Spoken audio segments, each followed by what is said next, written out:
Program perspectives. This morning we're still with the series Nigeria at 60. The countdown is on. October 1, Thursday, God willing, we will be witnessing this great year for Nigeria at 60. Let's talk about it. 60 years in the life of a nation. Where are we with Nigeria today? Let's look back too and discuss on when we started. And with who we started, and so many things that have come out of this great nation. 60 years is a year to remember for Nigeria, and a year that we will be saying that Nigeria is getting old. It's getting old. For some people, it's already old. But we'll look at it, and what more can we do for this great nation, and how can we get this great nation to be among committee of nations doing very well and taking strides for the benefits of its citizens. We've had military intervention, we've had civilian intervention, and we are in the democratic process. 20 years, and we're still counting. But what has happened in all these years? From the colonial time that the British colonial masters gave independence to Nigeria in 1957. Okay, 1960, sorry, and here we are with it today. To talk with me this morning as guest on the program, I have Alhaji Musa Bala. Alhaji Musa Bala is a farmer, a politician, and a public affairs analyst. My guest this morning. Good morning. Glad to have you with us. Good morning, Mr. Toyin Alabi. Good morning, listeners in Nigeria, Africa, and all over the world.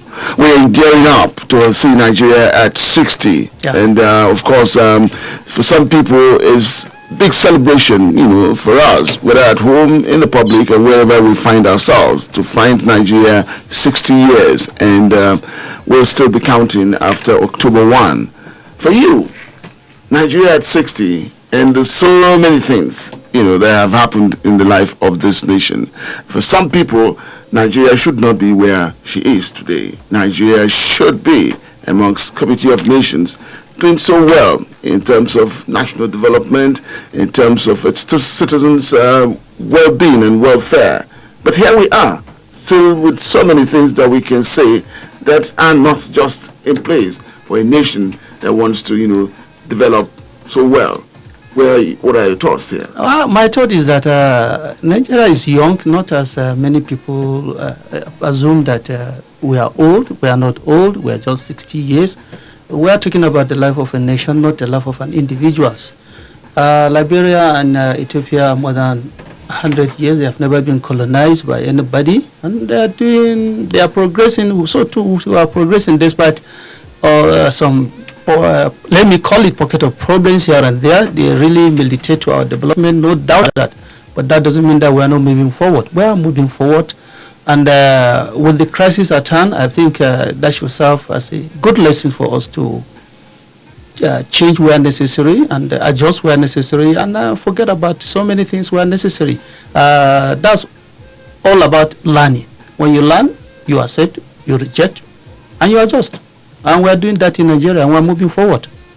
Look at how we were put together, or how Nigeria was put together, by the colonial masters. It was, some analysts would say, it was an unholy marriage, and from different tribes, tongues, and all of us, all of that, we were put together. So that, for some people, could just be the, why we are not where we should be. Of course, others will argue that a country like America, a great nation like America, came with all the tribes and all the, different races of the world, and see where America is today. And some people say we may just be going there. But tribes and tongues, cultures differs, and we're still moving Nigeria on. Could that have been in any way? Could that still be an impediment to our development? The United States of America had it so bad more than Nigeria. The United States of America's independence is more than 200 years back.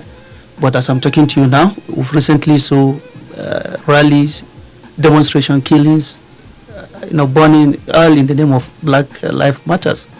So it's not yet Uhuru even for the United States of America after more than 200 years. But that does not mean that we must part that way. Let us appreciate our own problem, solve our problem, analyze it and solve it. I don't want to call it unholy marriage. More or less like a marriage that I have no full understanding. Let me just put it that way. It's never unholy. When you say unholy, let's give thanks to God. I know if you go around Nigeria, you would definitely come to think that our Creator have reasons why we are together. We complement ourselves. I don't think there's any region that would take credit to itself as being the life wire of Nigeria. No, we complement ourselves. That's how God wanted it. Despite all challenges, we are coming up. 1914, when we did the colonial masters amalgamated the two regions. There was a lot of hurdles. Come 1957, when Anthony Enahoro called for the independence of Nigeria, it was at Samadi Bello that resisted that call for independence, pleaded with the colonial masters to please grant the Southern Protectorate their independence, and when we are ready in the north here, then we'll be given. The colonial masters rejected that too and still hold us together. Come 1960, we are given independence despite all differences. They've tried their best, our former regional leaders. And if you look at Nigeria from 3 regions, we moved to 4 regions in 1973. We moved to 12 states. Later we moved to 19 states, 21 states, 30 states, and now 36 states. So we are progressing. We are progressing despite all challenges. And if you look at the current political happening in Nigeria, the awareness is building up. What I want to plead to Nigerians is that there are some negative assumptions which we need to take out of our experiences in political development. Nigeria, again, for some people, and of course a lot of people will share this, to say that Nigeria is one of the most blessed nations in the world. No doubt about that. In terms of natural, resources and the human capacity. But again, that we have not been able to harness. There's so much that we have been blessed with. And people would say, and some analysts would say, leadership had always been the problem of Nigeria. Leadership and followership too. One of the biggest problems we have in Nigeria is that we heap up all our problems on leadership. Leadership starts from our homes. Are you, the listener, really take care of your home from the beginning? Are you sure you are doing what is expected of you as a citizen? Are you sure you are doing what is expected from you as a member of one particular tribe or particular religion? We need to ask ourselves all these questions. If we don't do it, we don't expect the best from them, because these leaders emanate from us. Of recent, I'm very sure many members of the National Assembly, we were with them 5 years back. They are the same people. We don't import our leaders from outside. If I feel that I will do what I want change. But am I ready to change? Why should I insist that my illegal way of doing things should continue while the other person up there should not do? No, but I'm very sure by the time that we change, we do the good thing. We'll get good leaders from us, and at the same time, even if they are coming from nowhere, they cannot play us. So I think the problem lies more on the followership than the leaders. I'm not exempting the leaders too, but let us not always assume that the leaders are the only problem of our society. Are the leaders throwing dustbin in our gutters? No. Are the leaders destroying our schools? Yes, they are, but we are doing it also. So it's a kind of a teamwork, of which by the time that a member of the society decided to withdraw its support and assume that somebody else will do everything, then that's where we get it wrong. When I say leadership, leadership is to show the way, and of course, with good leadership, the followership can be said to be good. Yeah. But I'm still saying, and still heaping it or putting it on leadership that has not taken the whole lot of Nigerians all along. For example, the current crop of leaders in Nigeria have came with a mantra of change. There were a lot of... What are we saying now? There were a lot of sensitization, there were a lot of jingles. Change begin with me. How many people really begin the change with them? How many? How many? The same people I complained to the National Assembly are the ones still calling it short. So by the time people in Nigeria don't understand the meaning of sacrifice. You see, Mr. Toyi, I want to enjoy, but I am not thinking of my children or my grandchildren or next generation to come. I've been giving people these several examples. Countries that are enjoying now, it is not the making of their current leaders.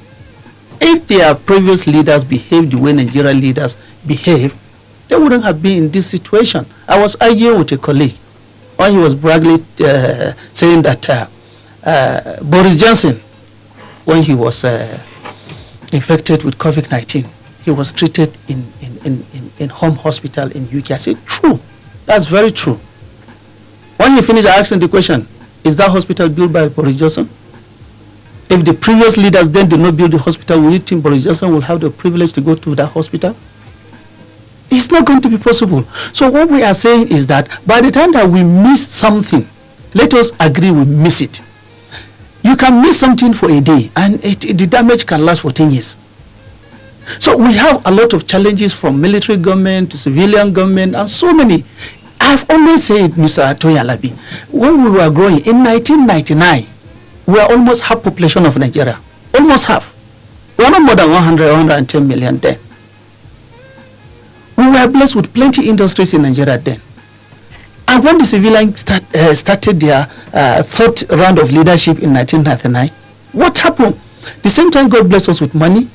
And ironically, we started seeing our industries collapsing on one hand. And on the other hand, our population keep increasing. For almost 2 decades, we've been going this way.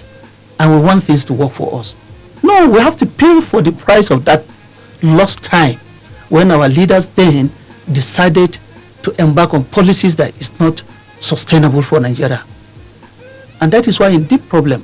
When you are in Kaduna, almost Kaduna South is an industrial city. People don't even have time sometimes to listen to radio simply because they go to work, they come to sleep and go to parties, all these things. People, salaries were paid after every 2 weeks. As of then, what I expect from the government from 1999 is to be multiplying our industries, our infrastructures, so that to take care of future expansion of our population. You're still talking about leadership here? Yes, I'm talking about leadership also. And at the same time, by the time that that is done, people will now appreciate it and comment on it. Now, why I want to go back to the people now? We have a government that's, okay, let's sacrifice and take us back to the glorious days. Of course, some of us agree, but some of us want it overnight.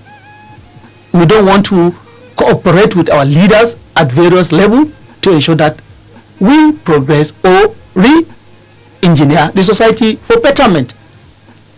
We saw a situation where in Kaduna, for example,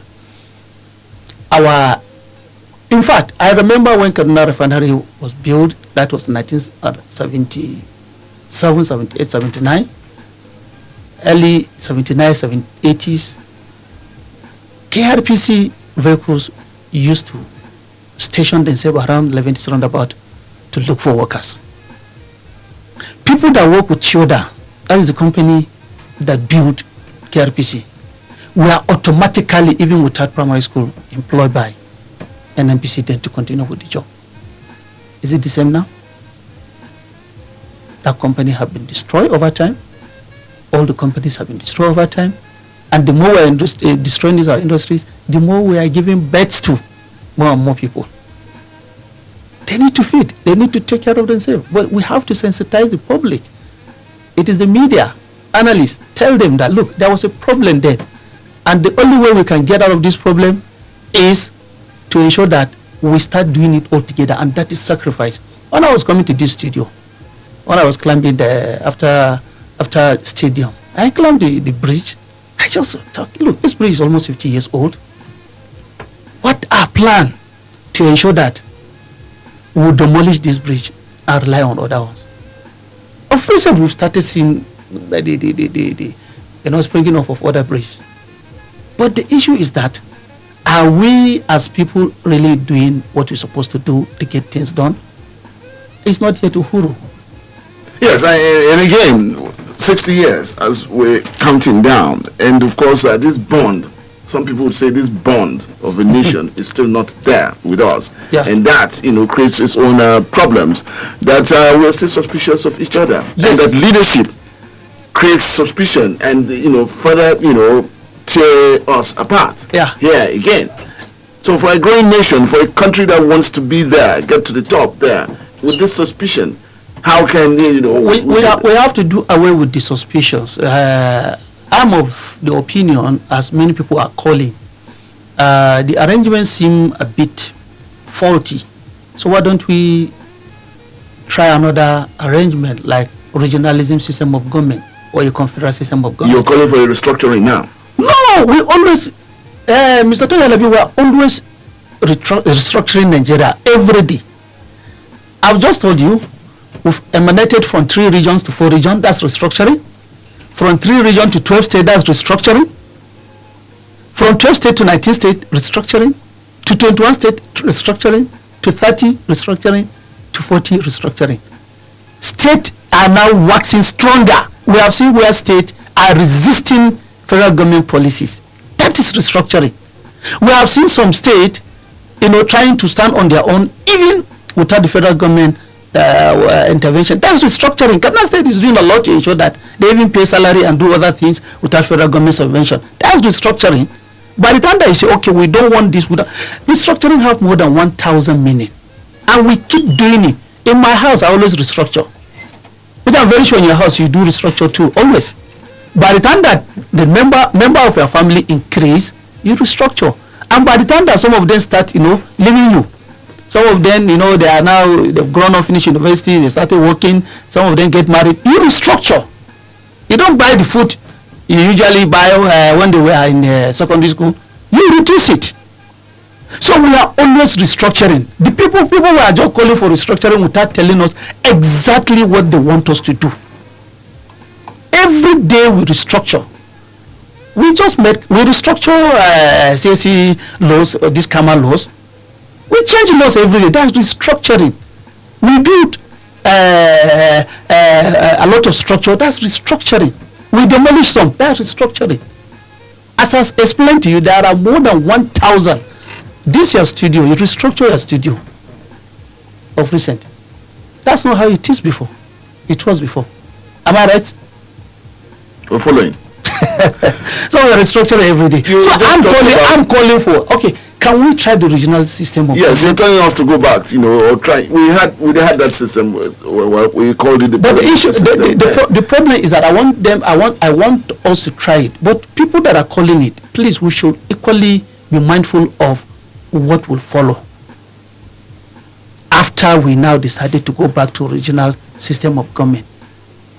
Did we sit down and ever think of what may happen if eventually we now decide to, okay, let's go back to region? How many regions, first and foremost? Let us start it. Was it the same 4 or the same 3? Or do we need more regions? How many states are willing to concede power to the regions? All these are consequences at which we have to look. But the greatest restructuring that I always call for in this country is total fight against corruption at any level. Total fight against corruption at any level. And the intention here is that to ensure that we reduce corruption to the barest minimum. I know we cannot get it 100%, but by the time that we reduce it to the barest minimum whereby it cannot threaten development, then we will see a lot of problems being solved.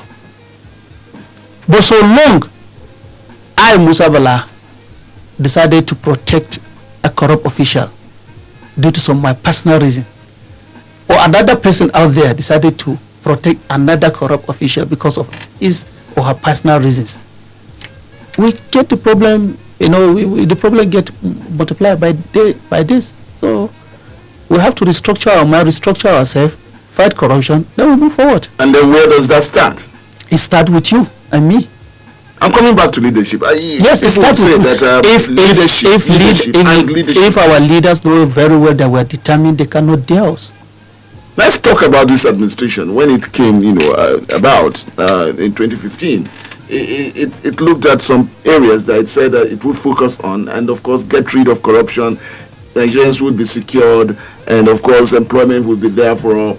But what we're seeing today is that that responsibility of government we're not seeing it, or the people are not seeing it. Let me be specific with the president. The president demanded from the representative of the people that he need a special law, a special court to fight corruption. What happened? What are we seeing? They refuse.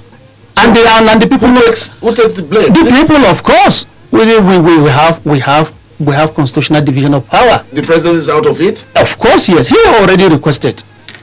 Fine. If you love Nigeria the way I love Nigeria, give it to me. The Americans say this, that the buck stops at the president's table. Exactly. Is the buck exactly being that transferred is, from the had president's them table? been, they've now approve it, then it's left for the president now to execute it. Well, they have not. There's no legislation on that. And we, the people, we allow our representative to go free. And the president sees all of that. The president has a limited power. He cannot force the National Assembly to do their job. That's what the Constitution says. When the president also make a move for local government autonomy, how many of us supported him? When the same president make a move to grant financial autonomy to state legislative and judicial arm of government, how many of us supported him?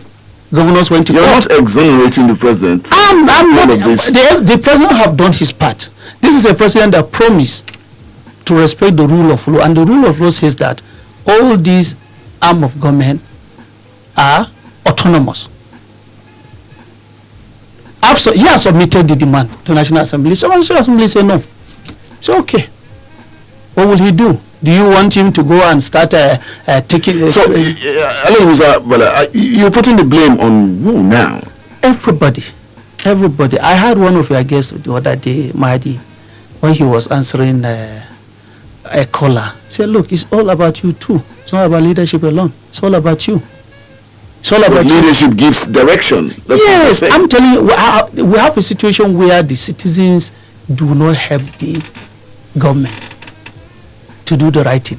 In Nigeria, we are used to a lot of kind of a political culture where we demand everything from government. Government have to do a lot.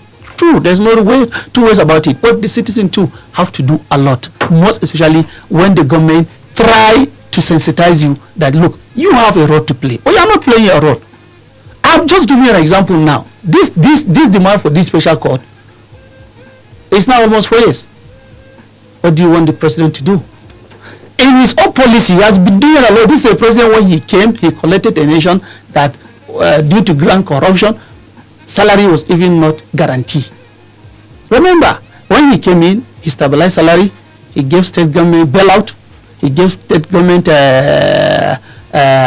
party club refund, and expect them to start in a very good footing.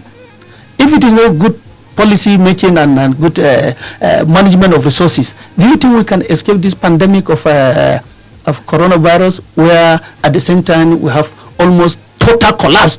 No, it's not. It doesn't even almost total collapse, because the prices of crude oil reach to a point whereby it's less than our internal production cost. Yet we managed to do one or two things. Of recent, the president granted some media houses or artisans, so many things. He granted them some kind of relief. They collected, and they're still collecting. We've seen a lot of money given to industries through the Bank of Industries, and we've seen the springing up of industries as against previous time. Many money was given to a lot of farmers. We've seen production of food in Nigeria, despite the cost.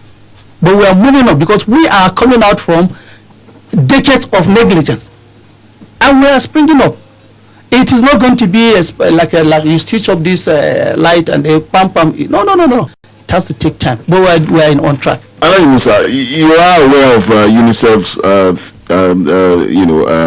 statistics on out of school going children in Nigeria. Nigeria ranks very alarming. You are also aware that Nigeria today is being said to be the poverty capital of the world. I don't believe so.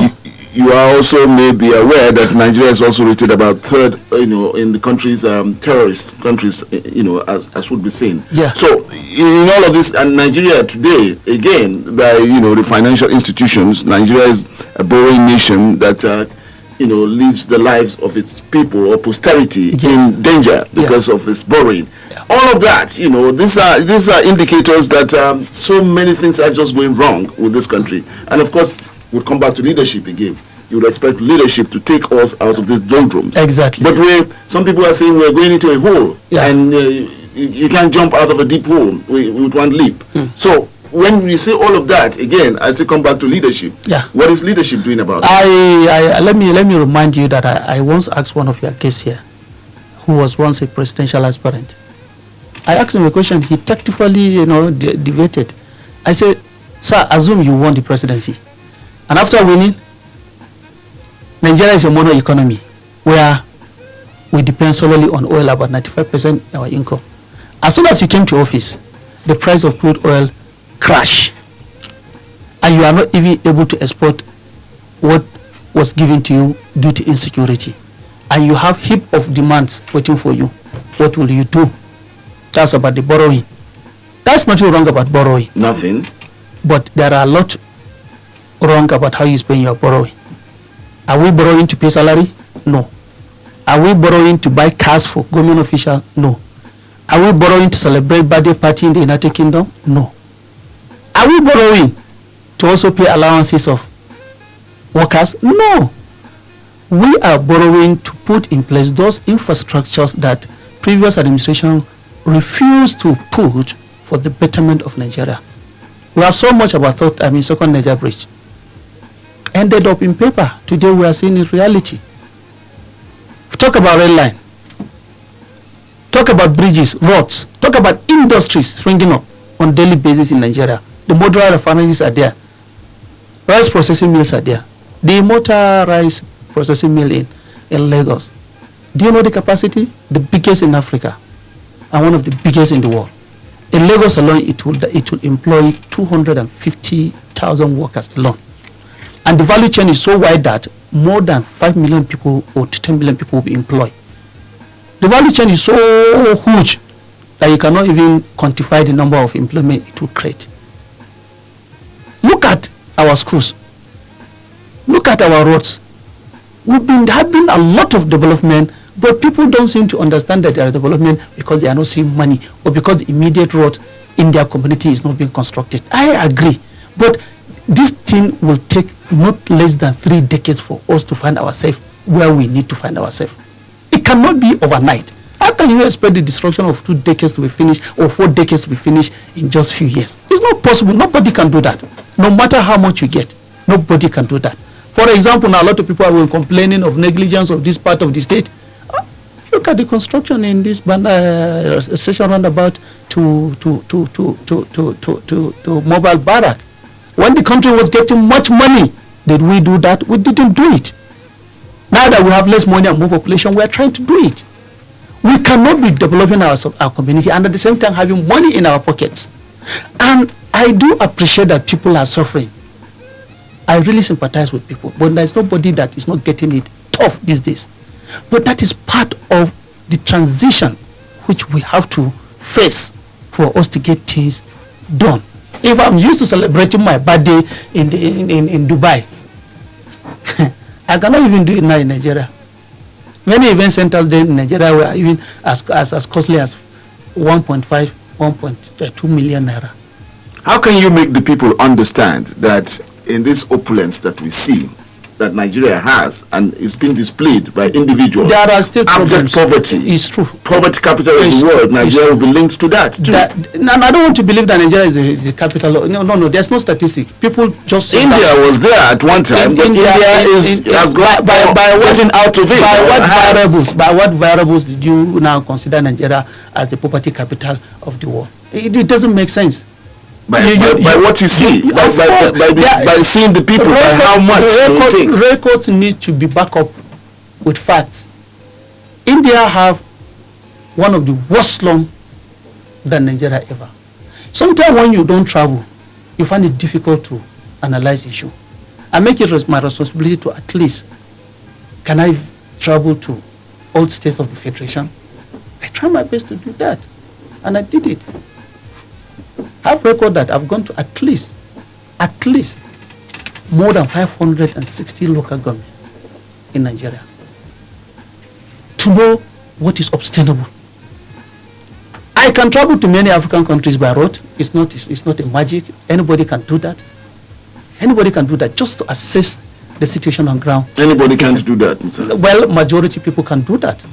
Majority people can do that. Some of us will look at maybe traveling abroad is impossible. By the time that you assume it's impossible, it continues to be impossible for you. Go to Megatari here, very close to just after Hadeja here. Megatari, step in, 200 naira takes you to the next country. Period. If you go to Ogun, go to Ido Oroko, you step into the next country. Go to Lagos Semi, step in. From there, you can travel by road from Lagos, Benin Republic, Togo, Ghana, up to Mali. Come back safely, no problem. At least you have... Any Nigerian can do that. Any Nigerian can do that. Provided you are allowed, you agree to abide by the rules of the game. The program is Perspectives, and the series is on with Nigeria at 60. We're moving towards that, and sharing thoughts with us about Nigeria, how it started, and what can be done. We have with us in the studios Alhaji Musa Bala, a farmer, politician, and a public affairs analyst. We'll come back after this break.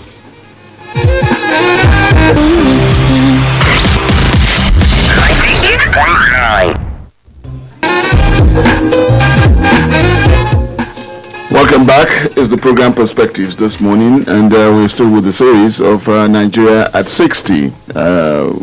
What have we done it? The plus that we can see, and of course talk about the minuses too. But again, Nigeria on the path of turning 60.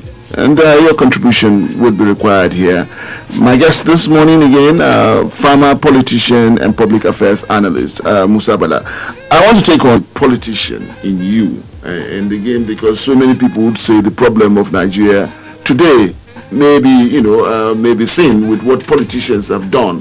We know the meaning of who a politician is, but how much they have done to either tie us together, make it a firm, nation, or tear us apart, which Nigerians today will say it is the politician doing all of that.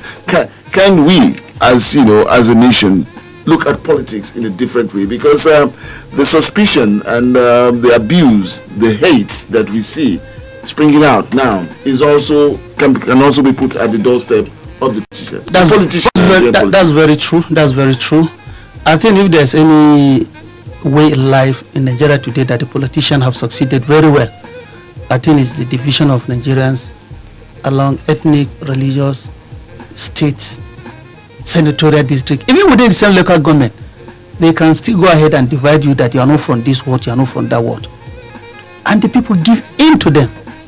That is the worst. The people decide or allow themselves to be twisted by these politicians everywhere in the whole states of the federation.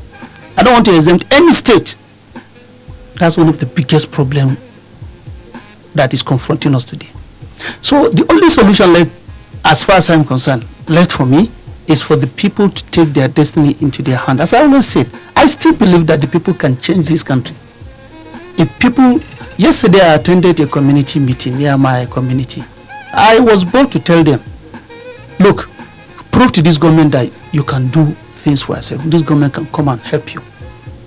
I think a number of kilometers of road was given to the community, but it never covered the community. Then I asked them that, look, why don't you do community effort, not only to pay compensation for people's houses where it to be touched, but at the same time where the government ends, then you start digging your drainages, work it out, and if the governor sees that, he'll be very happy probably to finish the road for you. Well, all of us, by the time that we just sit down and maybe Musa Bala decided to support politician B or A because we come from the same town with him, or we share the same language or religion, I'm simply killing the future of my children and my grandchildren. Because already we are not on the same page with that person. So all I need from him is sincerity and good governance. Let him build that school he promised for me. Let him build that road he promised for me. Not to come and be doing carve-out in my school. The schools that was built by previous leaders I've witnessed in Kaduna in 1999. Virtually almost all the schools in Kaduna, we've seen how those government decided to bastardize the schools, cut it off and give it to individuals, which is most unfortunate. Is that what I elected you to do? So in the whole of Kaduna, where we have land both west, north, south, east, you cannot build other schools, or you cannot give people area to build their homes. I can understand probably if you take some government land and build another government institutions or government offices, no problem with that. But you can't come to a school in Kaduna. Rimi College is a victim. Government College is a victim. Kaduna Teachers College is also a victim. So I go to most of these schools. Kwenami now had to, escape from the fence they built quickly. And at the same time, the management there, I must commend them. But they've, petition our schools land and give it to individual. That is wickedness. That is not leadership. It is government's responsibility, we come back to it, to protect lives and properties of its citizens. That's very correct. It is also, in government's purview to also see, to find work for its people. It is also with government to see that we adequate this possibility of the wealth of a nation should come also from government. But again, some people would say, not with this administration, but with administrations in the past too, that Nigeria is being divided along the lines of where it should be tied together. And so this is a huge problem. And of course, coming with this regime, this administration now running, it has further, divided, these lines that should tie us together.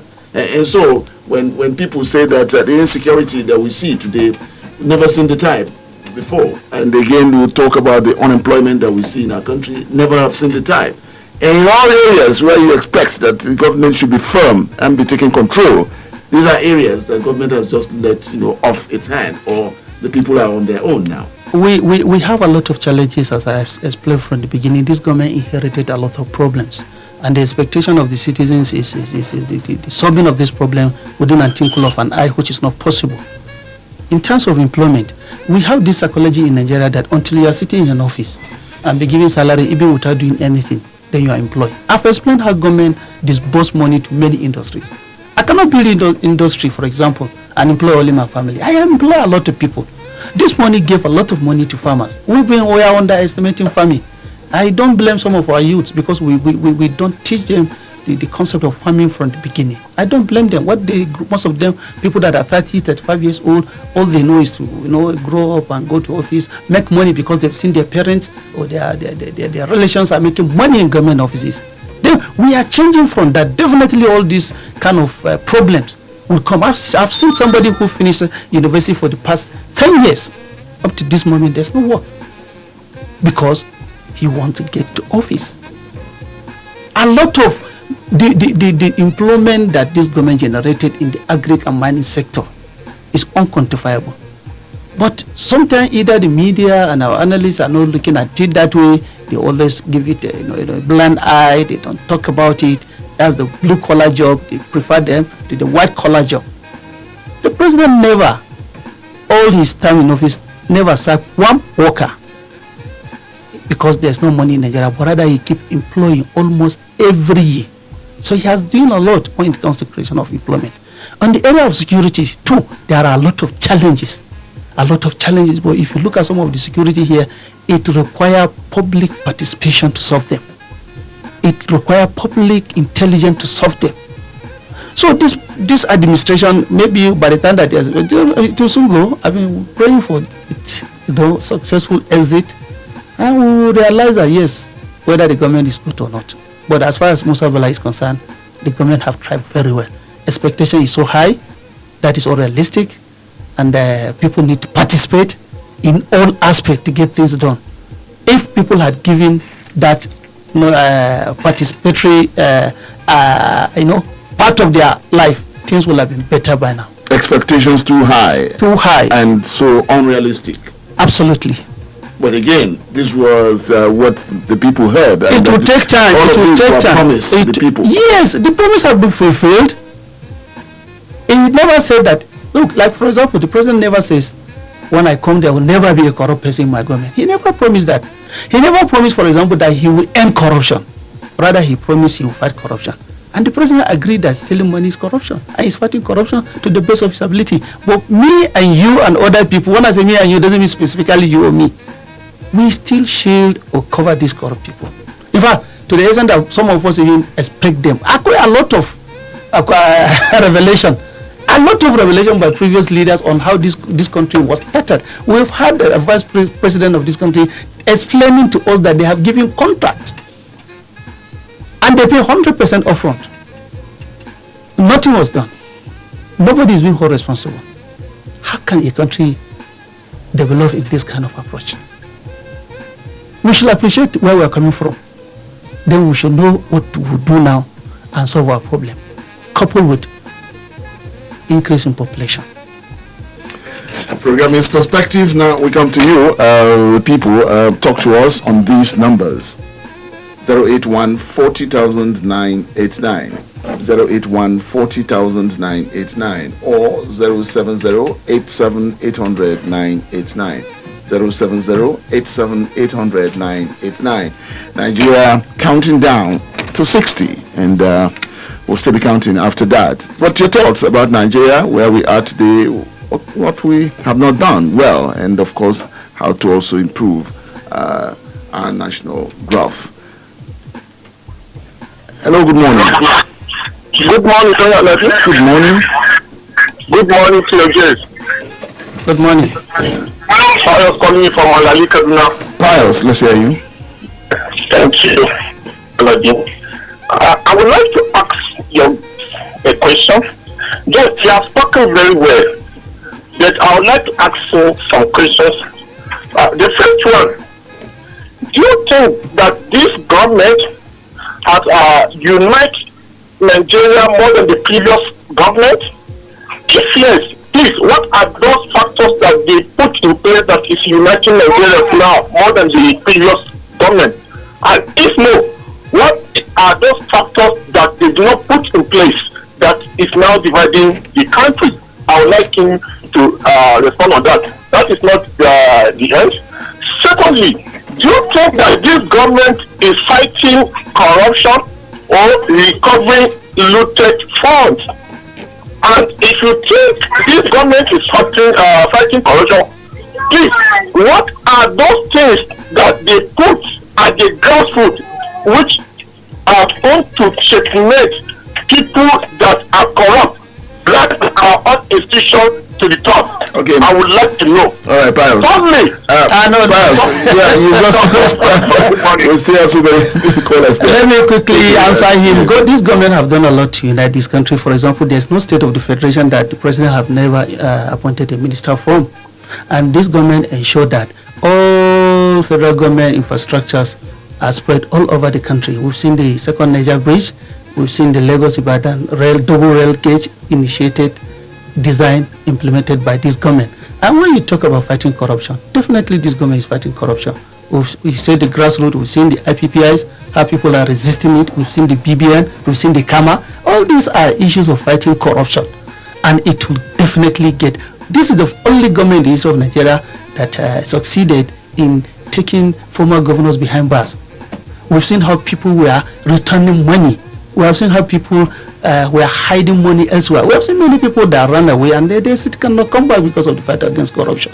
We've seen a lot of abandoned property because of the fight against corruption. We've seen a lot of abandoned banks account because of the fight against corruption. So this government is doing, as I said, this government never promised that there will not be a corrupt official, because this government inherited the same civil servant from previous corrupt government.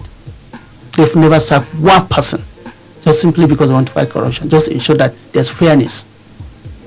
And our representative that we and you and Pius elected, we should equally hold them responsible to do the needful. Like the corrupt special court the president demanded, we should ask them, why did you not give it to him? All right, I'm still with your calls. Hello? Hello, good morning. I will speak from Nasarawa. Okay, I will school, let's hear you. You see, Musa Bala is an unrepentant. I will school. This is not about persons here. Let's be civil with our comments. Talk on the issues that we are putting on table.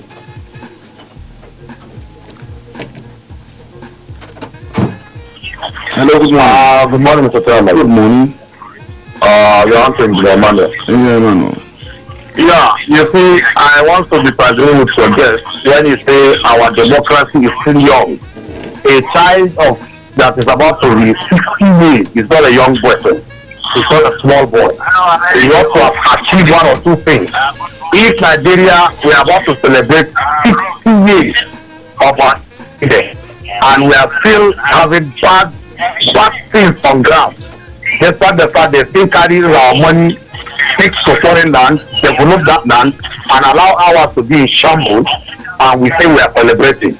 We can only celebrate since we are alive And the government of the day, even not this one, those ones that have been involved before this one, I think I don't see anything to celebrate here. Because this administration came on board to tell us that they will do this, they will do that. But today, what are they doing? The second Niger bridge that we are talking about, people should not sit in a place and begin to say things. We are from that region. Go and look at that work. Is it accomplished? So please, we should say things the way it is. When people are not doing well, we say they are not doing well, so that they will be able to sit up and do the right thing. Now let's talk about insecurity. For God's sake, one of the headlines this morning. Say a breastfeeding woman, mother, were adopted in Kaduna and other regions having security challenge. Is it not what this administration promised that under 3 months that issue of insecurity will be cleared of the past? But today, what are we seeing? That is apart. The administration promised that if they are voted into power, every year new refinery will come on board. But all that they are capitalizing on is some to say refinery. As individual that do refinery, as individual, does it have money than the federal government? So please, this administration, and furthermore, talking about dividing the country, I think this administration has divided the country more than any other administration. Okay, I stand to be corrected. All right. Let me quickly start by the concept of people having that this government divide the country. As far as people are still going from one region to another, settling, I think we're still united. We're just talking.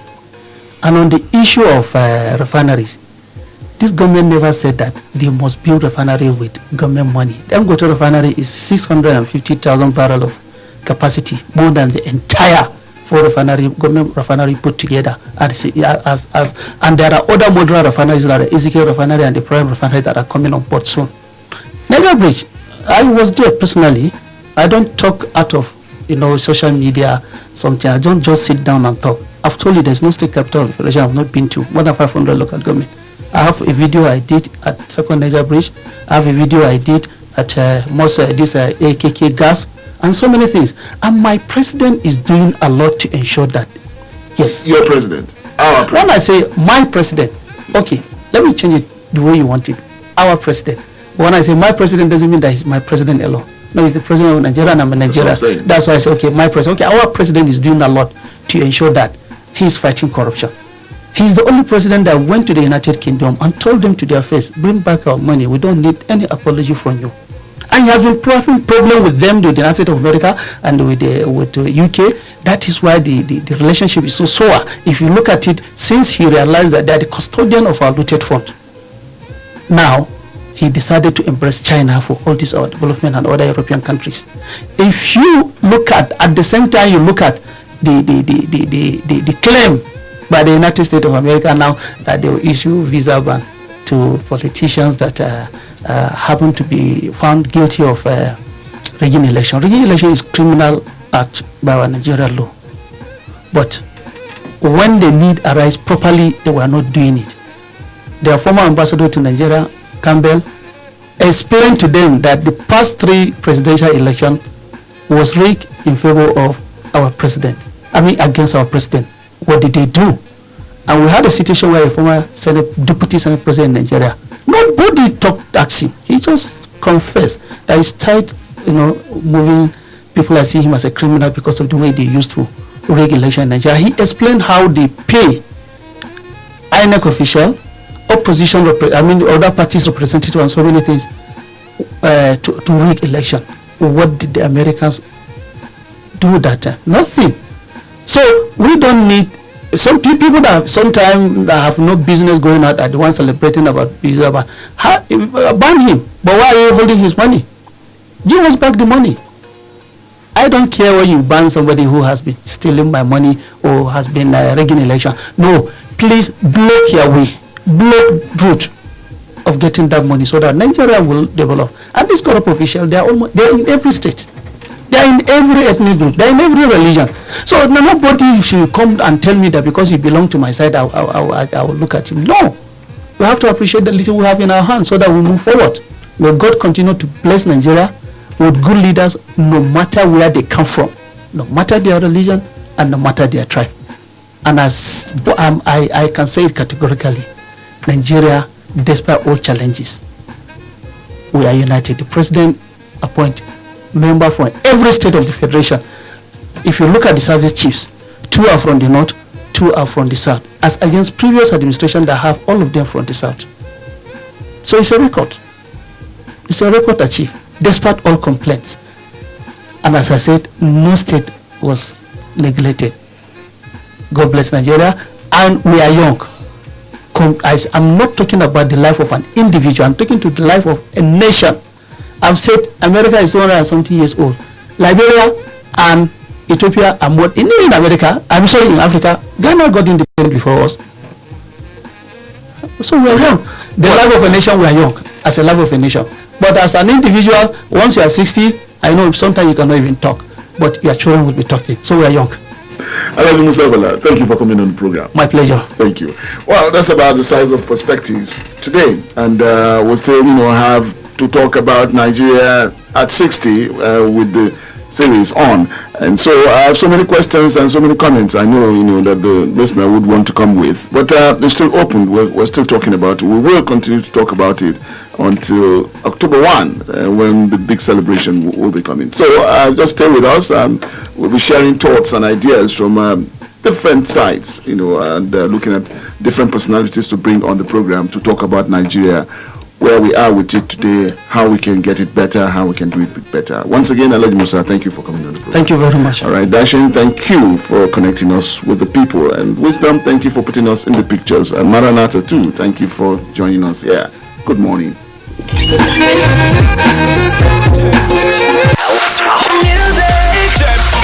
cool and awesome music this weekend.